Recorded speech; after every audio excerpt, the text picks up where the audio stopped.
भाग्यशाली समझिए कि अवसर बड़े सौभाग्य से मिला होगा, जन्मों जन्मों का पुण्य संचित हुआ होगा जो आज ये अवसर मिला कि गंगा जल का सेवन और इस त्रिवेणी संगम के किनारे बैठ करके आप सब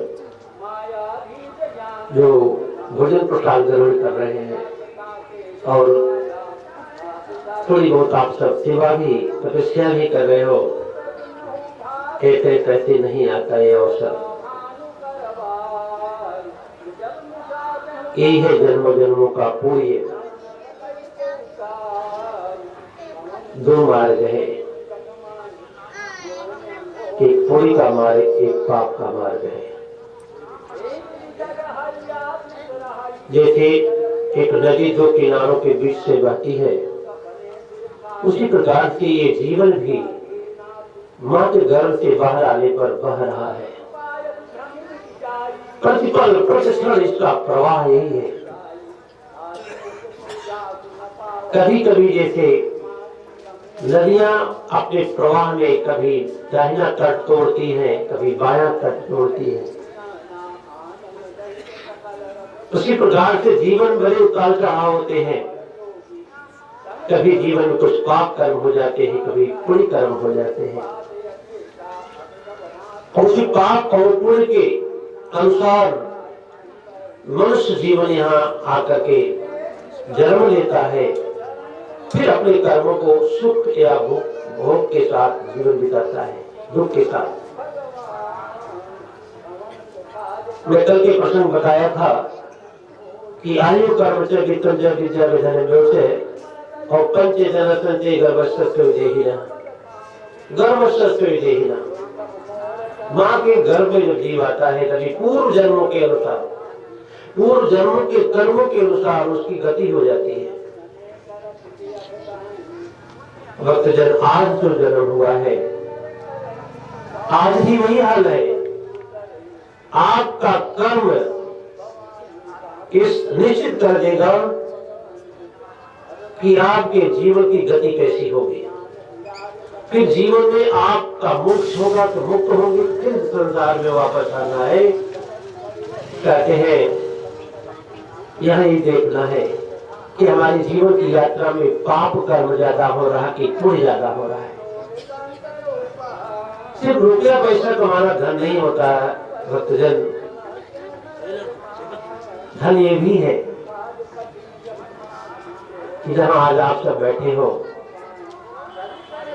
ये जो सेवा करके आप अपना पुण्य संचित कर रहे हो, ये भी बहुत बड़ा महान धन है ये। और यही धन आपको सतलोकवासी बनाएगा।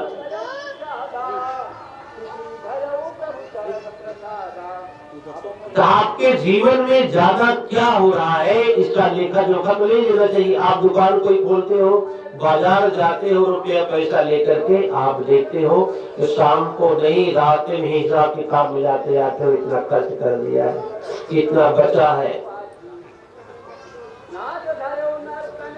तो सुबह से शाम तक जो जीवन की यात्रा हुई, क्या संध्या वंदन में प्रातः वंदन में कभी आप अपना हिसाब किताब मिलाए कि आज दिन भर में पुण्य कमा के लौटे हैं कि पाप कमा के लौटे हैं?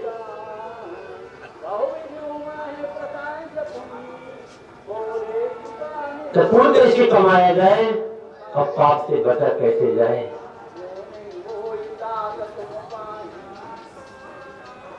ऐसा नहीं है, ध्यान देना बात का कि मंदिर में घंटा बड़ा कर बांध दूं, ये बहुत ज्यादा धन दे दूं तो पुण्य कमा लेंगे हम। ऐसी भूल मत करिएगा। रुपया पैसा चढ़ाने से और घंटा बांधने से पुण्य नहीं कमाया जा सकता है। हाँ, कमाया जा सकता है, लेकिन जो कारण उसको बताना चाहता हूँ, पुण्य कमाना सब होगा जब आप अपनी भावनाओं को शुद्ध करके एक एक पग चलना शुरू कर दोगे। जब तक आपकी भावनाएं शुद्ध रहेंगी तब तक आप पुण्य कमा रहे हो। और भावनाएं अशुद्ध है, मंदिर में बैठ करके आप माला फेरो, चाहे धान लगाओ और चाहे जल चढ़ाओ,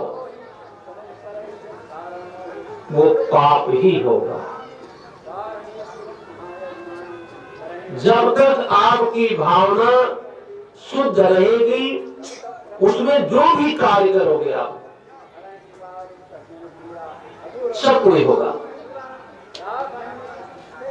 ध्यान दीजिएगा, बार बार कह रहा हूं मैं, सुबह से शाम तक आपकी जो जीवन की यात्रा है, ध्यान देना, जितनी आपकी भावना शुद्ध रहेगी, आप चलते रहो, परिवार की, समाज की सेवा करते रहो, घर गृहस्थी की सेवा करते रहो। भावना यदि शुद्ध है तो आप पुण्य कमा रहे हो। भावनाओं को अशुद्ध करके यदि आप चलोगे तो जानोगे पाप कमाई जा रही है। अब इसी में देखना है कि आपके पास ज्यादा क्या है, आपके पास बैलेंस क्या है, पुण्य का के पाप का, ये देखना जरूरी है।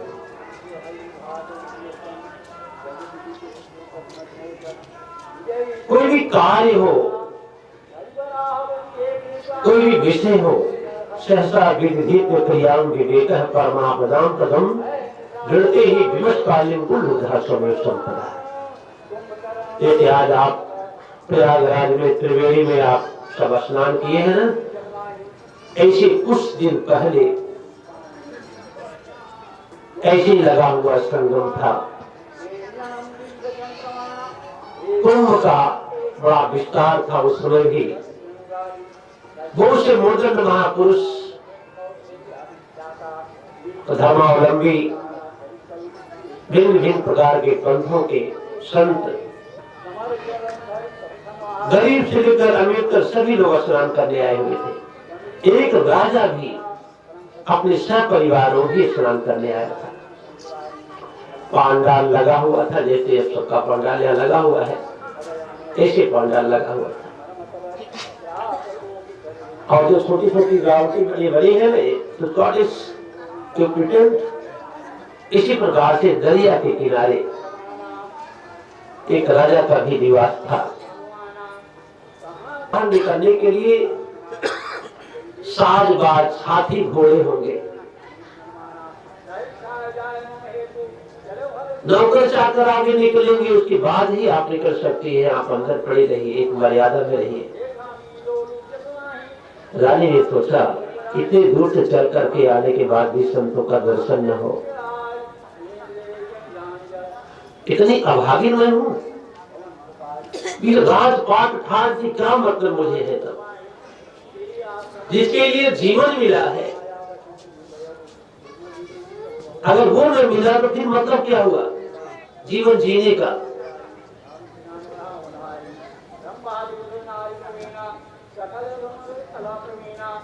भक्तजन ये भी चाहिए, ध्यान देना, ऐसी विलक्षण बातें आप सबके अंदर आनी चाहिए। जीवन अगर संतों के सानिध्य में न बीता, शास्त्रों के सानिध्य में नहीं बीता, तो जीवन अधूरा रहेगा, अधूरा रहेगा जीवन। क्योंकि तब तक आप त्याग, तपस्या, साधना कैसे सीख पाओगे। माता पिता तो पहले प्रथम पाठशाला के गुरु होते हैं, लेकिन आप सब पढ़ाने के बाद भी अपने बच्चों को क्यों विद्यालय भेजते होते। एक टीचर होकर के भी आप अपने बच्चों को विद्यालय क्यों भेजते हो, क्योंकि वहां अनुशासन है। गुरु के सानिध्य में जो पल बीते वो अनुशासित होना चाहिए। उससे आपको जरूर कुछ न कुछ आपके जीवन जब तक वो भक्ति का अंकुरण नहीं होगा, तब तो साधना कैसी होगी। पाई रे जिसने साधु की संगति पाई, पाई रे जिसने साधु की संगति पाई, धन्य धन्य उनकी कमाई, धन्य धन्य उनकी कमाई, पाई रे जिसने साधु की संगति पाई, पाई रे जिसने साधु की संगति पाई। गरिका गिधि अजामिल से बैरी, गणिका गीधी अजामिल से भैरी और सदन कसाई और सदन कसाई पाई रे जिसने साधु की संगति पाई पाई रे जिसने साधु की संगति पाई धन्य धन्य उनकी कमाई पाई रे जिसने साधु की संगति पाई पाई रे जिसने साधु की संगति पाई। आप सबका कितना सौभाग्य होगा कि साधुओं की टोली और उनकी झोली से खा रहे हो आराम से, हाँ? और भजन भी गुनगुना रहे हो। तन मन ना ताप मिटावे संत शरण जो आवे तन मन ना ताप मिटावे संत शरण जो आवे पुनि पुनि परम पद पावे संत शरण जो आवे पुनि पुनि परम पद पावे संत शरण जो आवे। वो राजा की पत्नी अंदर अपनी कुटिया में बैठ करके मंथन करती है कि प्रभु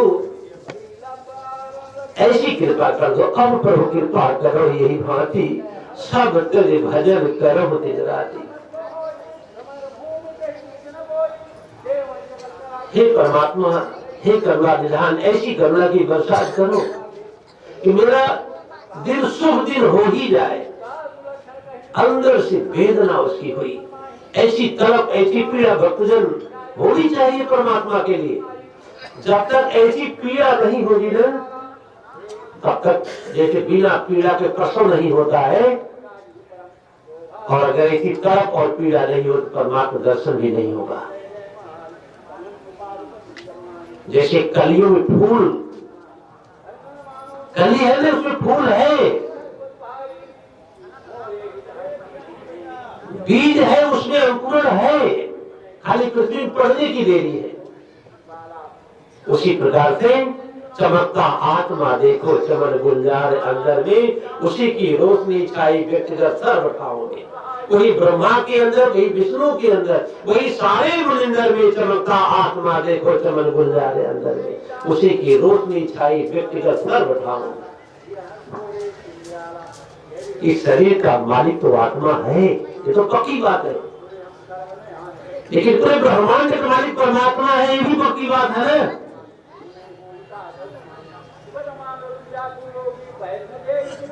इतना ध्यान दे कि जब तक ऐसी तड़प